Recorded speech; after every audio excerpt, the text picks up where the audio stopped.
Hello and welcome to Chats, a television podcast, Season 5, DaisyChatz.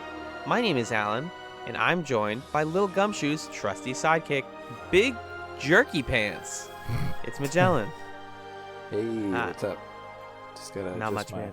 Just my big pants over here. Your large pants. Gum was the hardest word for me to find a parallel to there. What's the other, what's the anti-gum? Jerky's pretty good. I wouldn't have come to that. Sort of the same family of things in the checkout aisle. Yeah, jerky. I think you hit it on the head, man. I'm not gonna question you. How's it going? You're back in the land of the living. Yeah, school year's over, so I'm taking some time to chillax. And I am in Massachusetts, our home state, right now for about a week. Yummy. It's Delectable. hip, yeah. Super delectable. It's very exciting, and I'm glad to have you here. I'm glad to have you here on this podcast, DaisyChatz, where we talk about pushing daisies. We are off to a new start with Season 2, and this week we watched 2 episodes. We watched Season 2, Episode 1, Bzzzzzz. And we also watched Season 2, Episode 2, Circus.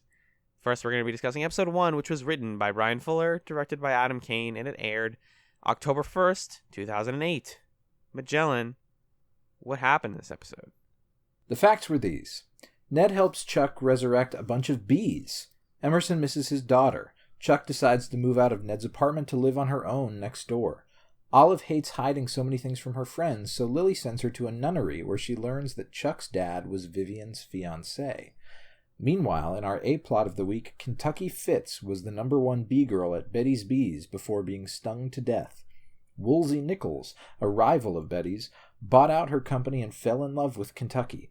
However, after realizing that she was trying to sabotage the company with the help of Betty, he took his revenge and sent a swarm of bees to sting her to death. He confesses to the crime and is sent to jail.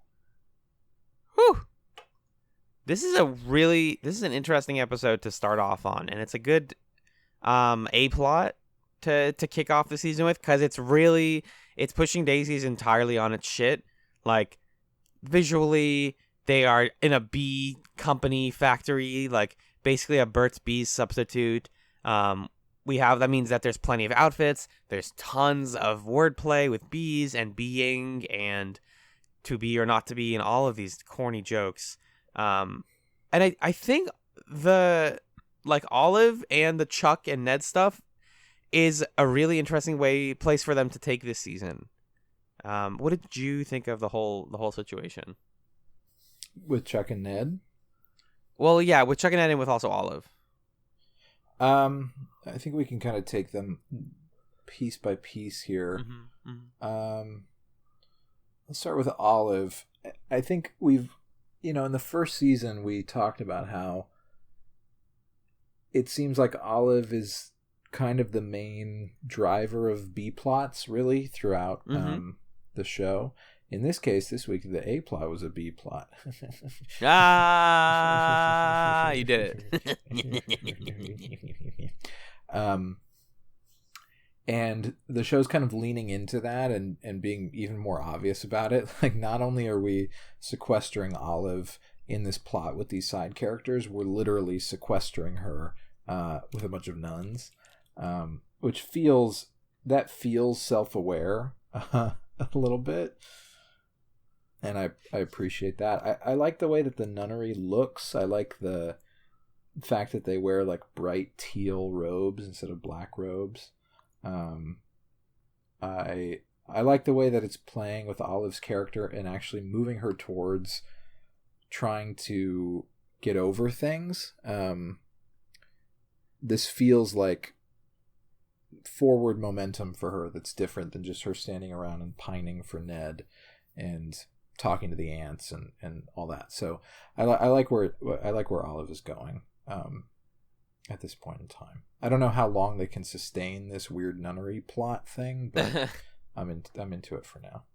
Yeah, I think when we were reading summaries and it was like episode 2, Olive's still at the nunnery, that seemed really surprising, and I was like, well, I hope this isn't the season, because this is the last season of the show. But I agree, it's really direct character progression, and it's, again, visually very beautiful. Like, I think Brian Fuller and like the visual creative staff on the show have a really distinct relationship with faith and spirituality, and like specifically through Christianity, wanting to portray it not as a bad thing necessarily, but just as an alien thing. Like, religion on a basic level is really weird, and really supernatural, and requires you to believe in a lot of strange things and take them as fact. And we get that humor from Mother Superior, who is Olive's the head nun of the nunnery, and she has all these things about, like, oh, we're gonna begin mid-morning, mid-afternoon prayer, and like there's like 18,000 different prayers a day that they have to do, and they have all these rules and these things, and like that being the setting for Olive to sort of like pick apart what's going on in her head and figure out her feelings for Ned and her whole situation with the aunts and Chuck, is really good. Like, I didn't expect spirituality and religion to be such a motivating factor in this season. Yeah. But yeah, again, I don't think like especially because Aunt Lily is there. There's only so far they can take Olive, like, hanging out at the nunnery, and she doesn't have her possessions anymore, and she wants them back, but she has to learn to sacrifice stuff. Like, eventually she's gonna learn that. She's gonna learn to be humble and then come back and hopefully have something figured out. Yeah, for sure. Loved seeing Lily there, though, but that's more in the second episode, where they have all the fun back and forth with the wine and the Bible and all that stuff, or the flask in the Bible. Whereas in this episode, I think the character relationship that I found the most interesting was Chuck and Ned. Sincerely believed that there wasn't a lot of room left for them to go with that. Like, they love each other. It's great. We did it, and we got it in one. However, we did point out, and I remember getting emails about this, last season. One of the weird things that rubbed us strangely with that whole situation was Chuck's lack of agency, and Chuck's like, the fact that she's alive out of the desire of somebody who had a crush on her to see her again and to try to be with her again. And they just put their biggest foot forward, and they're like, you know what? She knows that too. And she never got to live a life of her own. She never got to live on her own. She never got to be independent. She never got to become an independent person. So she's stepping out. She's stepping right on out. I think it works, the fact that they go outside from their apartments, and it seems like they're about to go date other people, and then they run into each other and realize, oh, wait, no, you're my favorite. I love you. You're awesome. Yeah. I enjoy the fact that the way that they're moving Ned and Chuck forward is by making them take a step back, because that gives us some space to build a little momentum in their relationship. Because that's the problem, I think, with just thinking about pacing their relationship over the course of a season of television.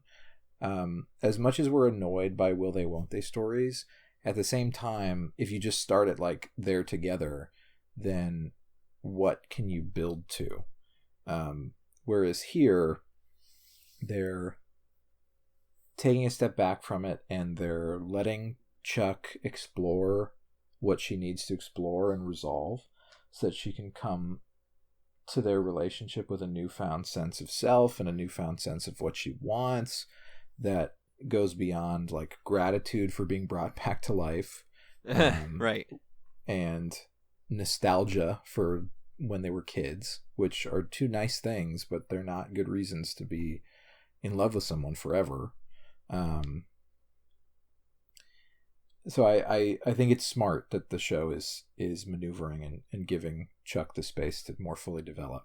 I kind of didn't love the whole, like, they're next door neighbors and they come outside and pretend that they don't know each other, but they like each other right away.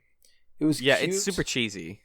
It was cute and cheesy, but it also undermines what Chuck is doing, to a certain degree, I think, because I don't know. I mean, I guess her goal isn't to like meet other dudes. Her goal is to find out what she like, wants. It's to make goals for herself, if you will. Right. But yeah, it just then feels like she's still working at the pie hole and they're still living next door to each other, and they're like not that far flung. But I guess maybe it'll start moving that way. I don't know. It's almost like a microcosm or like a small condensed version of a full relationship arc. Because the way this would work in another show or film is they're together for a while, they get complacent. I really liked that scene of them realize, like, of the complacency of their relationship, where Ned is just like wearing jingle bells on his feet, and they know every time someone makes a noise, like, oh, don't walk near each other. Like, they're just so used to being in the same apartment and not touching each other that it's just become the way that they live. And it's like weird from the outside looking in, but they're like, yeah, this is what a Tuesday looks like. Is I try to go to the bathroom, he comes here, I turn around, we know how it goes. And then to go from that complacency to we need to spend some time apart, and then literally one episode later being like, but you know who's great is you. In another series, that would be like a year off. They would like literally like move hundreds of miles away, try things, maybe in like in a sadder show or something. She would like get into painting and meet some guy at work, and then it wouldn't go well, and then she'd come back, and then they'd be like, oh, you know who I really love is you, and like that would be the cutesy romantic thing. So they're doing that without the distance. It's just like, tried it, didn't like it, liked you, works out for me, all right, cool. Right. Yeah, I guess the problem is just that this show, so much of it is built around them having a fairy tale love for each other. Yeah. And any slight deviation from that totally unravels the tone of the show, like you were saying. Right. I think I was speaking to a friend recently who was saying that they're less and less interested in watching the show with us now, just because the show has gotten so comfortable with itself that it's getting a little bit like, not pretentious, but like it's very satisfied with how smart it is, and how comfortable it is. Like, all right, well, this is the way it works. Everything works out fine for us, huh? Isn't it awesome? Aren't we clever? Aren't these characters good? And they have good relationships with each other. Like it is like almost a little bit too self-aware and trying too hard to just get there, that it doesn't do the legwork of like making you really think that relationship struggled and came to this conclusion. And I think that's something interesting to think about going through the season. Like, is this show too complacent the way that they were? Is it too satisfied with having its romance work that it doesn't want to challenge that notion at all? Right. Because like last season when they were like, oh, maybe I want to be physical with other people, they ended that episode going, no, but really, not really. Like, they didn't actually go down that route that much. And, you know, I could see someone feeling like that is a bit of a cop-out. Like, the show isn't really exploring any of its ideas that thoroughly. Yeah. Well, I think it's never really going to explore, like, they like different people, I guess. Yeah, but it's not that kind of show. Yeah, but I guess it is exploring the sort of things that you deal with when you're in like a long-term relationship of like, oh, you know, one person wants to like pursue a job in a new field that's in a different city, and like, what are you going to do about that? So in a microcosm, it's exploring what that's like, but it's also exploring it in a way that's like, well, they're not really moving that far away from each other. So right, it's like a simulation, a simulacrum of that. Yeah. Big word. Oh.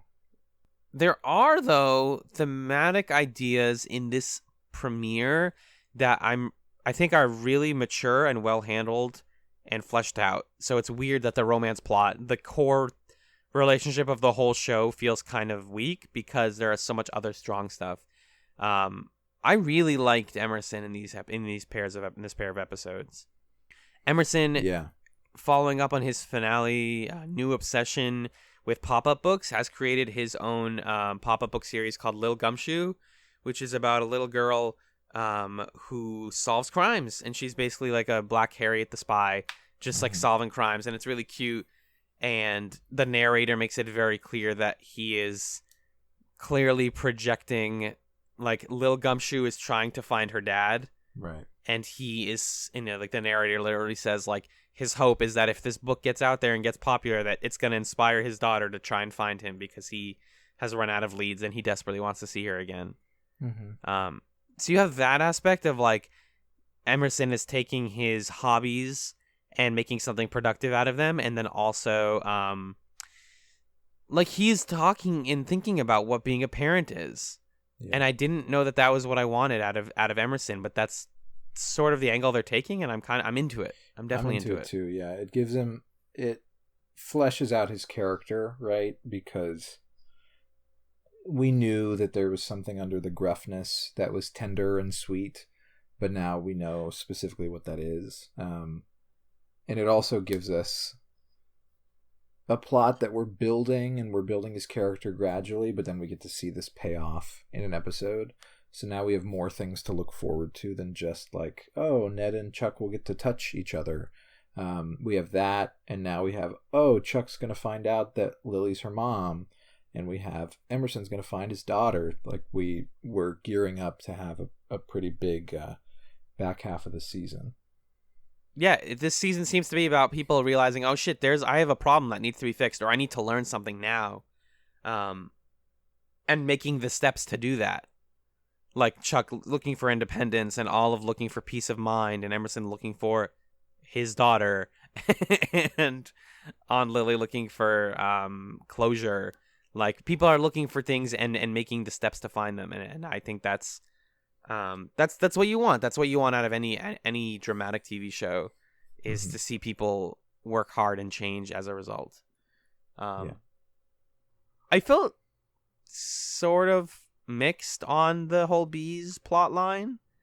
The murder of Kentucky Fitz and the investigation into her whole company. It's really beautiful. It's this and the Nunnery are like the best sets so far. Like the whole Bee Factory, with all the office buildings, and then the Nunnery being all the teal nuns, is like good, beautiful stuff. Mm-hmm. The show's just immediately on its shit. Like, oh, we got a murder this week. Oh, it's in a bee factory. Fantastic. Here we go. Or like a honey factory. Let's get a bunch of people wearing primary yellows and talking and making bee puns. Like, that's just everything. That's pushing daisies in a nutshell. This show's second episode was about eco-friendly sunflower cars. So it just feels like, all right, well, business as usual. We're at it again. I think one thing I really liked about this plotline, though, was its focus on women, and its lens taking a lens to like aging and aging out of celebrity and business, and how women are, when working together, can get a lot done, and it's not just about like overthrowing a corporation like a lot of season 1 was. It's just like, no, like when we get over corporate buyouts and all this stuff, and we have a goal in mind, we can we can run a company. It doesn't have to be like the women don't have to be relegated to damsels or murder victims. Like, one of them is straight up a CEO who does like a hostile takeover and all this stuff. Did you like this whole B plot line? I, like you, really loved the set design and the costume design. Mm-hmm. And like the prop work too. I love that sign of like who the main bee girl is, with the overlay that he keeps flipping over of oh my god, that was good. Like, just this little pieces of craftsmanship that are going into this show, and like the photograph of the girl with the beard of bees, like all these little details that are really well designed. In terms of the mystery of it, I wasn't like all that bought into it. It was a little convoluted, I think, to follow, because it's like he bought the company, so they're trying to sabotage it together, but is she jealous that she's being replaced, or she's not? I don't know. It worked, and I think I could make sense of it, but I just didn't find myself really invested in it that much. I liked French Stewart. He was fun. God, French Stewart's the best. I love French Stewart. He's the right kind of actor to bring into one of these cameo roles in this show. because he's just weird, and you recognize him, but then you get over it pretty quickly. Yeah, you're like, all right, well, you don't spend the whole time going, hey, that's French Stewart, because he's not. Like, it's Third Rock from the Sun guy. What else do you know him from off the top of your head? Nah. Right. He's just a face. Yeah. There was some stuff in this plot though that was like, Yeah. It's like Brian Fuller shit. When they found her in the morgue, covered in the bee stings. Amazing bee sting prosthetic work. Way creepier though when it's super creepy, super yucky, kind of like realistic in a way that like I've seen bee stings look like that when they get really like old. But then when the guy, the mortician, who we also, I guess maybe this isn't a reveal, but they make it abundantly clear that he knows what they're doing, and that Emerson pays him off to not talk about it. Because he says like, it's not like you're gonna talk to her, and then Emerson's like, yeah, it's not like I'm gonna talk to her, and hands him a wad of money. Again, I really just like that mortician. I think he's good. And then he says like, don't flip her over. And after they re-kill her, they hear a rumbling inside, and then a million bees pour out of her mouth. Yep, that was too much. It's too much. It sucks. It's so creepy and yucky. Like, bees by themselves are not scary. They're annoying, but they're important to the environment, and we need to protect the bees. A million bees? No thanks. I'm good. Like, a million bees inside of someone's mouth? I'm super good. That borders on, like, remember that episode of Escape Chats where it was a Clockwork Nabari, and they had like the eye torture device, and you were like, "Yep, they found the thing I can't watch." Yeah. I think stuff coming out of people's mouths is where I draw the line. You don't love that. Yeah, it might be hard for me my future dental career, but right. Other creepy bee stuff. The bad guy being covered in, like, using bees as a disguise is like really fucked. Spitting a bee into your mouth so that the bees attack you. So it's like a bee capsule or something? Like, what is that? Yeah. Why does that device do that? It's arbitrary. It like has their queen inside or something. Oh, that makes sense. Okay. They, like, want to protect the queen, I guess. And Chuck screams, so the capsule goes into her mouth, and then the bees attack her. Yeah, but she like doesn't move, so they don't think that she's a threat. Right. It's really dark. It's really it's not even dark. It's just like like, because the CG is not bad on the bees. Yeah, like fine. it's clearly CG, but it 100% gets the point across. Like, the thing with CG is you can tell it's bad because it has a mismatch with what you expect reality to look like. Nobody has ever seen a million bees on somebody's body, so I can't compare this to real life. It looks real enough, of course, because it looks like bees. But it's all really yucky, and then they get the bees away from her, and they go outside, and it turns out it's French Stewart. And then, like I said I wrote in the summary, like, he confesses. This is kind of similar to like 2 episodes ago where it was the crime with the real doll, and the guy's just like, yeah, I did it. Like, yeah, you found out. Yeah. Which brings up a brief question I wanted to ask you. So the show has been doing this since the beginning, but I haven't really thought about it until now. When the narrator towards the end of the episode goes like, the facts were these, and then reveals like everything that happened in the case, is that so? Like, it's kind of hard to frame my question. The characters in the show are learning that because of who they're interrogating, but we are learning that instead of seeing that interrogation, we're just getting it as flashbacks. It's a weird narrative device. It kind of feels like they're skipping the part where they solve the crime to me sometimes. But I guess the idea is they get there, like literally get to the guy's face, and they're like, hey, what did you do? And then he tells them, and we're just not seeing that scene. We're seeing it as a flashback. Yeah, basically, yeah.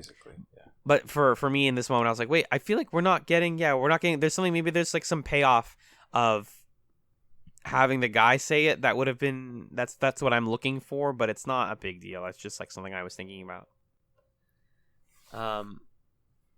Yeah, and then I mean the guy confesses, and then they catch him, and then a bunch of stuff happens at the end of the episode, like real rapid fire. We learn about the whole little gumshoe thing.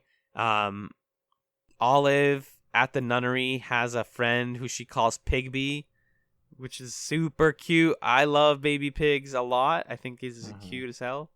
Not really a baby, just like an adult pig that just hangs out and listens to her. Yeah. A big pig. Hey, a big pig. And then also Ned's dad is alive. Yeah, they just kind of threw that in at the end just for fun. Here's a season plot. Okay, that's a big deal that we're gonna have to deal with soon. Mm-hmm. Not really that interested in that, but okay. Yeah. And then I think that's it. Yeah, I think that's actually it. Nice. We learned that the nunnery is where Lily had Chuck. That's not really a big reveal. It's framed as a reveal. I feel like the Lily stuff is being doled out really slowly and in a way that's a little bit too confusing for the viewer, and they should just they should frame that differently. I don't know. I'm a little bit torn on how her backstory with Chuck's parentage is being revealed. Because there's that scene in the second episode where they're in the church and she's like, he's the guy, Mr. Whatever, Chuck is not the dad, but he is, but I did have sex with him, but I didn't have sex, but like, blah, blah. We never slept together. And I think she's just lying in that moment, but it's really confusing. I digress.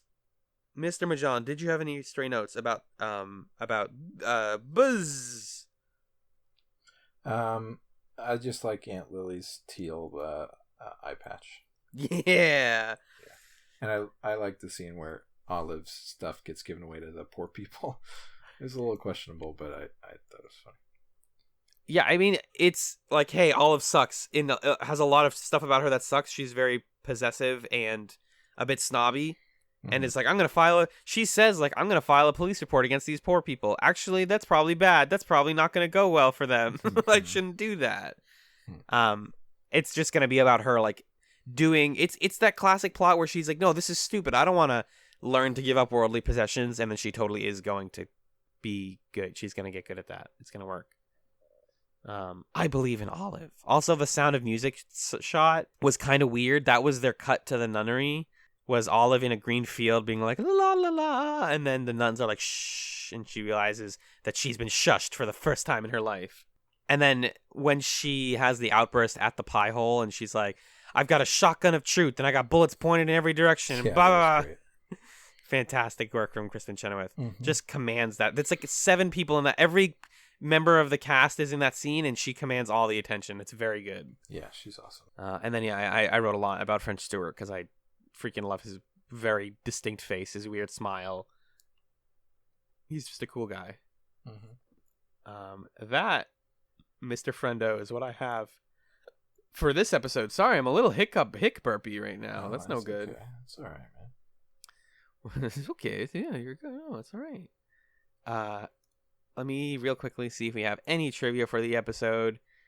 Oh, this is the first episode, and so far only one, where young Chuck and the coroner were listed as guest stars. Both were previously co-stars. That's interesting. I guess maybe the coroner is going to become more important. Wait, he was listed as a guest star? Yeah. Isn't co-star like better than guest star?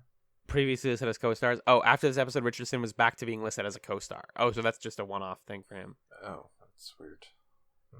And then Ned mentions waiting for the Betty B's company to call Happy Times temp agency. Oh, that's when he like steals the guy's job. That's a Dead Like Me reference. That's all that is. Happy Times temp agency is the temp agency from.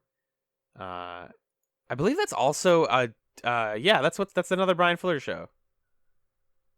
Cool. He's doing little crossovers. Yeah. I can't wait to have enough work in my backlog that I can cross-reference things. That's like goals, and totally achievable goals, not even like unreasonable. But yeah, that's what we got for this episode. We didn't get any feedback this week. Our release schedule has been readjusting, so that's understandable. Do send in your feedback to chatspot@gmail.com or at chatspot on Twitter if you'd like to have us talk about your feedback on this segment, But for now, we're going to take a little musical break, and we'll be right back to discuss Circus.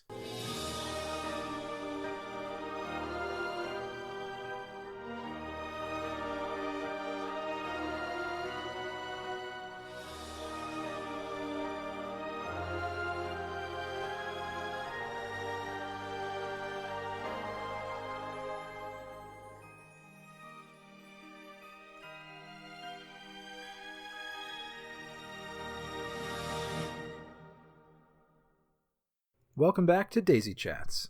The second episode we watched this week was Season 2, Episode 2 of Pushing Daisies, Circus, written by Peter Ocko and directed by Lawrence Trilling. It aired on October 8th, 2008. Alan, what happened in Circus?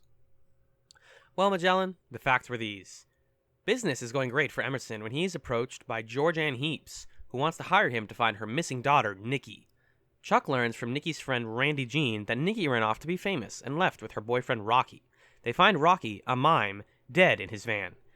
When they resurrect and interrogate him, he reveals that Nikki left him to be with a clown. At the circus, an acrobat named Pierre tells him to speak to the ringmaster, whose secretary, Miss De Jong, spills the beans by accident. This leads to a cold trail of dead clowns, but no Nikki. Returning to the ringmaster, after a lead from one Broyce Von Dinas, the gang learns that the murdered clowns were trying to form a workers' union, so he was planning to fire all of them. He sent Nikki to spy on one of their workers' meetings, but Pierre the acrobat found out and set about shutting their union down for good. Once he realized that Nikki knew about his plan, he planned on killing her too, but the gang catches up to Pierre, and at the last second, he's kidnapped Nikki. Chuck reads Rocky's last poem to them, and Ned uses the opportunity to throw a rock at Pierre, knocking him out and saving Nikki. Olive continues her nunnery adventures with Aunt Lily this episode. Chuck has to avoid seeing Aunt Vivian, and Ned and Chuck attempt to kickstart their relationship by introducing themselves to each other like it's the very first time. It's a fun one. Yeah, I enjoyed this episode. Would you say you enjoyed it more or less than Bzzzzzz? I think I liked it a little more. Okay. I appreciated there was a lot of creative visual comedy in this episode that hasn't really been present to the same degree in previous ones. Mm-hmm. You know, like some gags, like when Ned is about to go into the trailer, like walk back into the trailer to interrogate that woman, but he has to wait for the cannon to roll by. Oh yeah. Yeah, and then when he comes back out, he's about to swear, and there's like somebody breathes fire in front of the screen. Or when they find the clowns dead and they keep bringing the bodies out of the clown car. Just like little things like that. I appreciate it. I had more fun, I think, with this mystery than I did with the one in Bzz. Because in Bzz, I really liked, like we were talking about the set design and the costume design. Yeah. But it skeeved me out, and I wasn't super engaged. But with this one, the A plot grabbed me a little bit more. Right, it's very. I think it's just really efficient, and I like. I don't know. I like a circus setting in general, but especially as a murder mystery plot. It gives us a lot of room for wacky characters without having them. Like, that's just their job, is to be characters. So it instead of having like a regular person but they're weird, it's just like, no, this person's job is like they are a bearded man, or they are, you know, Pierre the acrobat comes into frame from above and comes downward, and that's funny, and he has a funny accent, and like that's the goof. Yeah. The thing you mentioned though about the clowns, I think that is my favorite type of humor in this show, which is like it's definitely dark, but it's not bleak. Right. You're like, oof, yeah, that's dead bodies, but also it's super funny watching a bunch of clowns fall out of a car. Mm-hmm. Because it's borderline like cartoonish, because that's, you know, what they do in cartoons when there's a bunch of clowns coming out of a car as they all walk out, and it's funny. I think that the plot just moved really well. I thought it was paced extremely well, and I didn't find myself bored for a second of this one. Yeah, I agree. If I have anything that disappointed me, I would just say, like, we were talking about this earlier, but the Ned and Chuck stuff feels like stakes-free romance building. Yeah. But it's fine. Like, we're not here to watch them struggle and fight. I think we talked about this, but like, I would have liked to see them actually engage with that fear of like what happens when we separate from each other. Like, what changes about our relationship when we don't live together anymore. Yeah, and maybe they'll get into that more as the season goes on, because they're so newly separated from each other. I don't know. It just, like, we just know that they're going to be together, so there's no like tension there. But it's fine. I don't need the show to like convince me that they have a huge problems in their relationship. Right. I don't really know what I need. I don't know. I think the show's still trying to figure out like what is this about? What is this world all about? And they're moving us towards other character plots that will take up more space and time than the like Chuck and Ned thing. So like this episode is doing a lot to set up and lay the groundwork for Emerson's plot with his daughter. And like kind of giving him an emotional foundation of it turns out that she was like taken away from him by the mom. Like it wasn't like he abandoned her or whatever. But he still feels regret about it. He's like regretful and he wants her to find him. And for some reason, like he can't find her. I don't know. There's layers to that one that I'm really interested in. It's one of those where I'm like, I honestly hope it works out for him, because I want to see. I think I just want to see Emerson have a good day. Like, this is a character who's been broken by the world in a lot of ways and is very cynical, at least compared to Ned and Chuck, especially compared to Chuck. But I want things to work out for him. I don't know why. I just find myself very invested in like his improvement. I agree. And I think that reflects how good not only Sean McBride's performance is, but like just the writing on that. Like it's a missing daughter plot that doesn't feel rote or boring.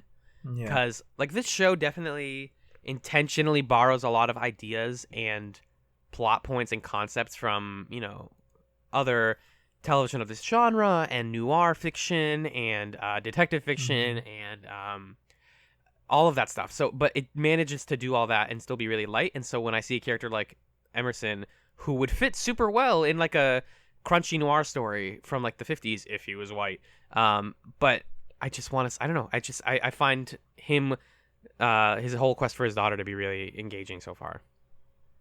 Yeah, I agree. Speaking of like it's sort of a slam dunk. Yeah, go ahead. Sorry. It's kind of a slam dunk to like set up a character who you think is going to be this one-dimensional curmudgeon and then give him a secret daughter. It's bound to be engaging. Anyway, what were you saying? Bound to be engaging is what I was going to say. Honey. Well, I was going to say there's more like stuff ripped out of cartoons or like slapstick comedy in this episode than usual. I think like whenever Aunt Vivian comes to the pie hole or comes within range of Chuck, she like does a perfect prop jump over like the counter.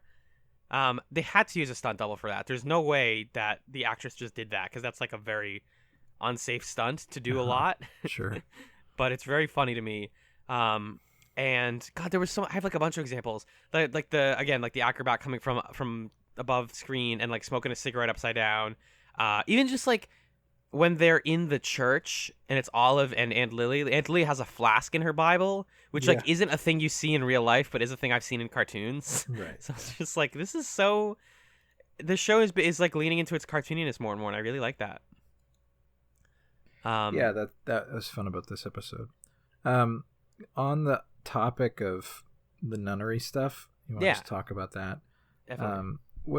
What did you think of the new revelations around Aunt Lily?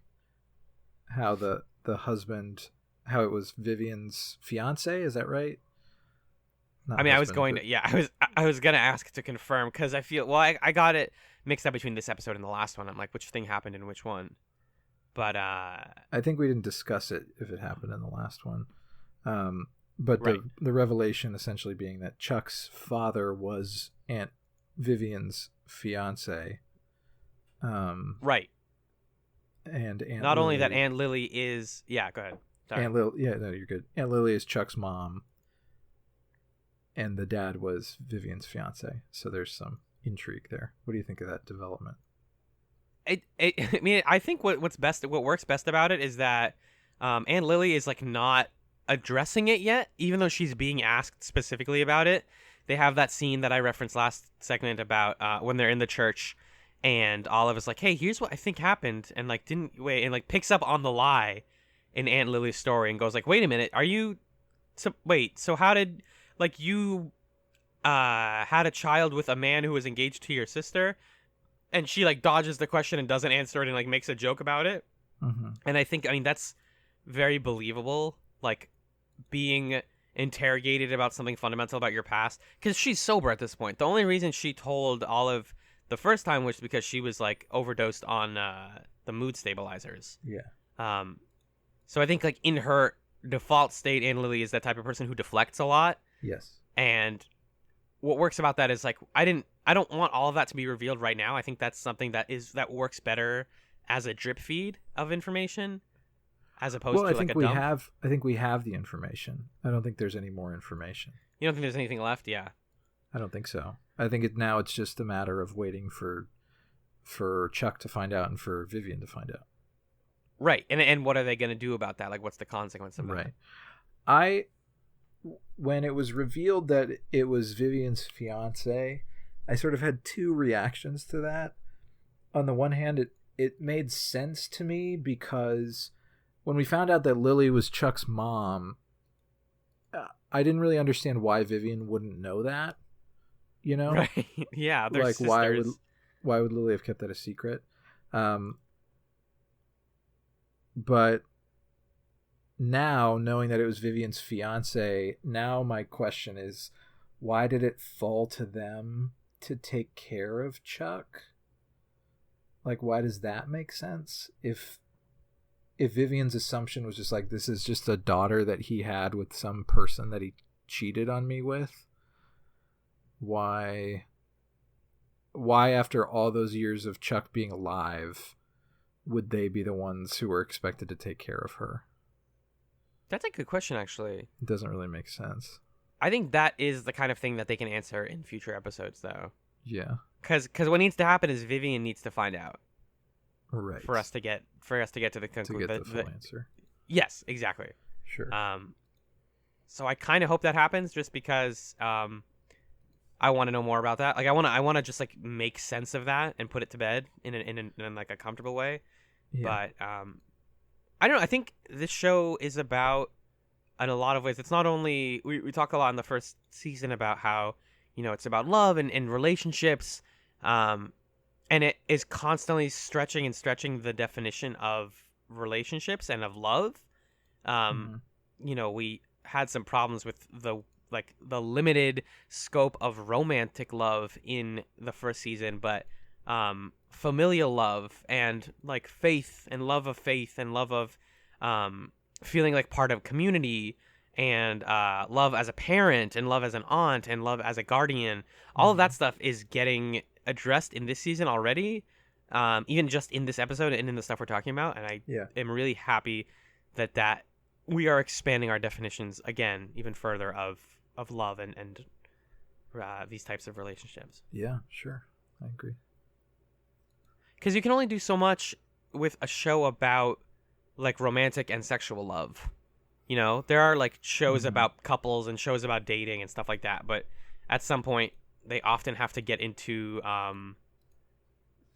like, I think one of my problems, I don't mean to get like too broad with this conversation topic, but one of my problems with modern like romance and romantic comedies is that they almost never avoid the breaking the fourth wall and addressing the fact that these are two people in love and who know what it's like to be young and in love in the modern day. Like, Before Sunrise is a movie where people are in love and they know it's weird falling in love with someone from a different country, but it's also, there's something poetic about it. Sure. I mean, that movie is an especially self-aware film. Right. You're saying that movies are not self-aware enough? Well, no, I'm saying these days, and including that film, they're too self-aware. Okay. That's basically what I'm getting at. And I think I think you have to, like, I've been reading this essay by David Foster Wallace about television and the death of irony, and one of the like recurring points is like, by constantly referring to the thing that you're talking about in that ironic, like, detached fourth person way, you are robbing it of any chance to make people feel anything. And, in his opinion, in his like very cynical 90s brain, that was like the death of storytelling. Was when people discovered irony and learned how to market and center stories around irony. Because people can't take it seriously anymore, you're saying? Yeah, because it can't land in the way that it's supposed to if people are constantly being like, oh, I feel like I'm in a wacky sitcom, or I'm in a wacky romance. Like, this is crazy. This isn't how couples fall in love. I see. As soon as you're saying stuff like that, you are pulling yourself back from reality and looking at your own relationship. And like couples do that in real life. I get that, but well, so where do you think Pushing Daisies falls into that then? I think that's what I was gonna get at is like, I'm not sure yet. Okay. I think at least with Chuck and Ned, it's surprisingly unironic. To an extent, although the entire frame of the show is that it's a storybook. Like, the show is exceedingly aware of itself and what it's doing. Yeah. The fact that it has a narrator is the key point in that. But it doesn't seem like it's making fun of it. Like, it's going over the top so that we can take it seriously, I guess. Right. But having Ned and Chuck fall in love again in the course of like 5 minutes in a scene is like too. It's almost like too self-aware. It's like, all right, well, we just did that. It doesn't. Right. It ends up detaching it from reality. Sometimes, which is something I occasionally have a problem with the show. Right. I also briefly wanted to talk about the it's not dwelled on much, but the villain of this episode being Pierre the acrobat.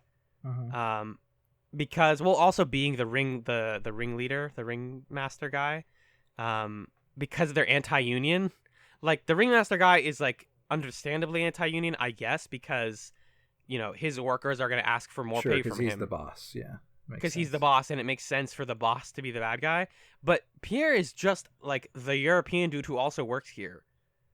Like, he's detached enough by how he acts and his line of work. But he's still just another employee, and the fact that he hates it is very interesting. It's just like, oh, there's a worker who hates unions. There's a guy because he wouldn't have been in the union. It was a clown's union, yeah. It was a clown's union, so he dislikes it, and he's mad about it because he's not in it, but not because it's a bad idea. Yeah. Which I just think is really interesting. Like, the show is not making a joke about unions or saying that they're bad. If anything, it's saying that they're a good idea and that it's unfortunate that they often can't service everyone, or it's really hard to get employers to stand by a union. Yeah, they're taking an angle on it that is somewhat surprising, because it does seem to make sense that, like, of course the boss would be trying to sabotage them. Yeah. Yeah. But there's just a guy who wants to sabotage them also and like murder the person who is working and all this stuff. It's something. Yeah. I found that all really, really weird and cool. Like, the show can talk about that stuff and address it and not make it like the center of the episode. It's just a thing that happens. Yeah. Well, and we've had a few episodes that have been like about business intrigue. Like, and like workers' rights. Yeah. Yeah. Like the past episode was about business intrigue, but that was about like a hostile takeover and like intentional sabotage. It was a different angle, and this is about unionization. They really are taking the time to make sure that plots are like as different and far flung from each other as possible, not just in terms of the set dressing or the elements of them, but also in terms of the actual spine of the plot. Right, it's villains and their motivations are smart and interesting and relevant to the modern day, and I actually think that not only is a good thing about this show, but it's just reflected in the fiction that it's borrowing ideas from. like noir and detective fiction is also about like land grabs and like capitalism and money Right. hoarders and all that stuff. Right. Chinatown, with all my problems with that movie, is about like land distribution and like water Right. Yeah. rights to water. Access. Yeah. Water access, exactly. In a What specific time, in a problems- specific place. What problems do you have with Chinatown? I mean, I think it's paced really slowly, and it's not that much fun on a rewatch. And some part of it, towards the end, I found was a little bit too self-aware again. Well, it is. I mean, it is. It's like a deconstruction of noir. Right. Well, I haven't seen Chinatown in like 10 years, to be fair. So, Oh, okay. be that as it will. I kind of want to rewatch more. This series is making me want to watch more detective fiction though, or read some more. Yeah, just to see how they kind of take the tropes and then Do guss fun them stuff up a with little bit. Right. Because I've definitely like Yeah. read a lot about it, but and seen a decent amount of that stuff, but I haven't. There's still like I have a lot of blank spaces. Yeah. Have you seen Casablanca? Yes. I think you saw it a long time ago, A right? few years ago. To Mm. be honest, it did not stick with me like at all. I just remember that there are flashbacks in it or something, and there's like a part where it's like his club and stuff. Interesting. Yeah, that's all I got. I just asked because that one, from what I understand about it, from what little I know culturally about it, is like another intersection of like romance and crime, and Mhm. like crime related to like politics and economy. Right. But I haven't seen that one. We should watch what's Rosebud? Citizen Kane. Citizen Kane, yeah, that classic crime film. I've always wanted to. Well, I know. Well, it's like a mystery, isn't it? I don't know. Yeah. Where again, I don't watch enough old films. Yeah, that was my last note here. I think. The other thing I was gonna say about Emerson was, the best stuff we get out of him this episode is not only him talking about his daughter, but it's him working hard for this woman and getting that like emotional response to her wanting to find her daughter because he just sees himself in that family. Mm-hmm. Like in the end when they're reunited and they don't like each other and he's like, you need to make it work. Like you need to learn to compromise, and like does not let them leave until they hug it out, basically. Yeah, it gives you an appreciation for why Emerson is a private investigator. And it makes it feel like it's not just some arbitrary thing that like, oh, we wanted to tell a detective story, we needed a PI, so that's him. No, he has a reason. His daughter was separated from him, and now he's just trying to like give people closure the way that he doesn't have it, you know.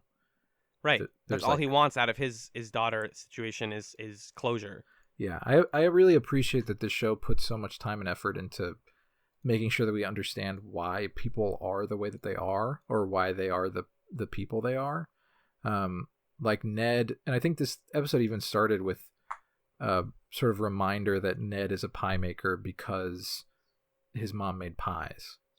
That may have been the first one, but it's like it's not just a random thing because it's cute. It's meant to kind of capture like his desire for a home and for stability and for reminders making something out of nothing. Right. Yeah, reminders of a past he didn't have and that sort of thing. Yeah, it's not something the show necessarily has to do, but it makes me much more invested in everyone. Yeah. Is knowing where they're coming from. Like even the villains, like Chuck and Ned and Olive and Emerson always get, and the aunts like get all this motivation and stuff, but also like there pretty much never goes by a villain who we don't learn something about and learn why they are the way they are. Because villains are people too. They are terrible and they like usually need to go to jail, but it doesn't stop them from being full characters. Right. I think that's something that makes this show more fun than your standard like Law and Order is. Law and Order is often about like once we found what the crime and the motive was, we don't care about the why. I feel like it's like, oh, they're looking for answers. They're not looking for like understanding the person. Mm-hmm. If that makes sense. Yeah. Because that's just the thing with TV these days is that often people just want the answer. And that's why, like, you know, spoiler culture and all that stuff, and like a lot of modern TV is centered around like mysteries and things that need to be solved, unfortunately, is just because that's the thing that people want these days. But Pushing Daisies offers a world where it's like, no, these are just this is the way people live. They're bad and we're going to stop them, but like we're not, you know, we're not casting judgment on them that harshly. Yeah. But yeah, I think that's what I got for Circus. It's a very tight episode. It's a fun one. There's not too much that we didn't talk about though, so I think that's what I got. Yeah. Did you have any stray notes? I just like the idea of someone named Bryce Von Venus and then making a limerick out of his name. He has a big yeah, I thought that was fun. Yeah, and then him coming to the pie hole and being like, "So I got 50 free pies," and they're like, "Yeah, here's your pies." Yeah. Congratulations. Yeah, I was gonna bring that guy up because he was fun. I have a little bit of trivia about this episode. The scene of Lily talking to Olive in the nunnery is from Pigeon, but the blue screen background was changed in this recap. Mm-hmm. Olive tells Lily her deep, dark secret that she's in love with Ned. However, Lily already knew that, as in Buzz, she told Olive, "Praying that the man you worship will show you some sign of his love. You can do that here." So I mean, the joke is that everyone knows Olive likes Ned. I don't think it's like, yeah, like the stuff with Lily and Chuck is actually a big secret that only Olive right now knows, but like everyone knows that Olive likes Ned. I think. Yes, she thinks that she's like keeping that so secret. Yeah, I think the only person who doesn't know that she likes Ned is Ned. Right. Which is unfortunate, or maybe he does because but the whole like kiss thing. Right. So, but that's like the sort of fun joke.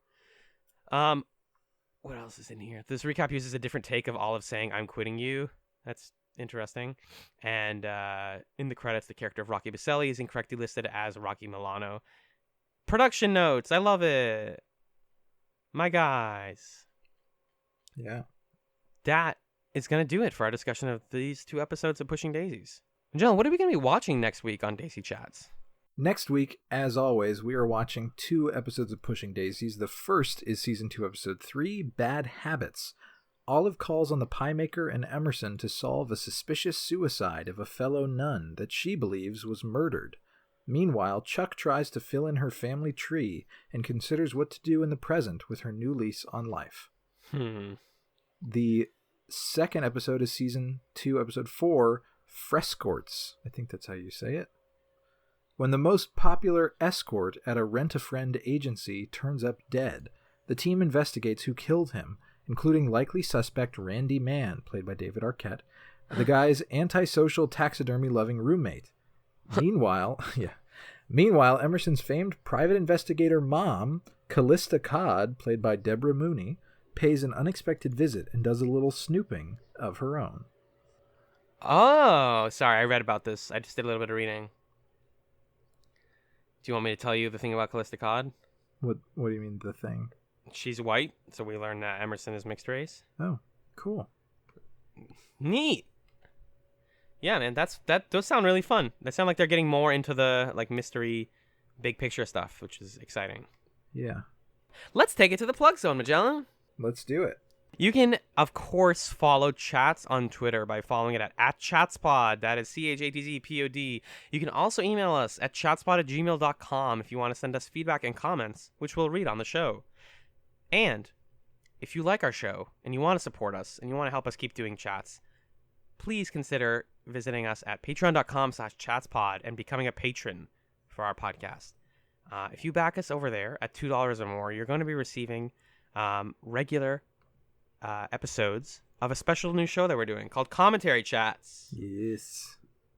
We're going to be getting back into watching movies, and we're going to do live commentaries of them, and it's a ton of fun. We just put out our first episode of Commentary Chats. We watched One Piece Film Gold together, and it was a ton of fun. And if you back us, like I said, you can get that episode and any future episodes of the show. Heck yeah. So if you've ever wanted to watch a movie with us in your ear, then, hit it up. Do it. It's a good time. Many thanks to both our patrons, Kat and Philip. You make this thing happen. Make the dream come true. Keep the Republic alive. Defeat the First Order. Star Wars now in theaters. Magellan, where can people find you on the online? They can find me online on Twitter at JustAFluke. That's JUSTAPFLUKE. They can also listen to another show with my voice called Adulthood at adulthood.simplecast.fm. Alan, what about you? You can find me on Twitter, currently inactively, at Alan Ibrahim. That's ALLENIBRAHIM. And you can listen to me on 2 other podcasts. One is Fireside Friends, which is found at firesidefriends.net. That's where my friends Ryan, Katie, and I talk about pop culture once a month. And we have a good time, and we do shared experiences, and it's lovely. You can also listen to me on The Garnet Wager, where my friend Six and I watch the Korean game show The Genius, and we play a game called Fantasy Genius, which is like Fantasy The Bachelor or Fantasy Football, but for a Korean game show, which is really fun and smart and good. And you can check that out at scanlinemedia.com. That's what I got, boy. Sweet. Thank you so much, dear listener, for listening to this episode of Daisy Chats. Keep on living.